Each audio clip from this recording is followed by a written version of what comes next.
الرحمن الرحیم۔ پاکستان 14 اگست کو بنا، 14 کے صدقے اور جو منا رہے ہیں کہتے 14 اگست منائیں، ان کو سب سے پہلے تشیع کا، شیعت کا خیال کرنا چاہیے، کیونکہ پاکستان کو بنانے والے محمد علی جناح شیعہ تھے، اور جن کا جنازہ بھی شیعہ نے پڑھا، جو مخفی جنازہ ہوا، اس کے بعد دوسرا جنازہ۔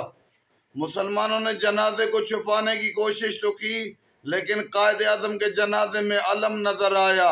وہ جنازہ جو باہر ہوا وہ اور تھا، جو گورنر ہاؤس کراچی میں ہوا وہ جنازہ شیعہ کا تھا۔ پہلے اسماعیلی تھے، پھر شیعہ ہوئے۔ محمد علی جناح اور فاطمہ جناح نے پاکستان میں کلیدی کردار ادا کیا۔ نوابہ محمود آباد کے پیسے کی وجہ سے شروع میں فوج کی تنخواہیں تھیں، لہذا حیا کرو، پاکستان سے پیار ہے، شیعت سے نفرت نہ کرو۔ جب امام زمانہ آئیں گے، ایمان کی وادیاں مشرق مغرب میں پر ہوں گی۔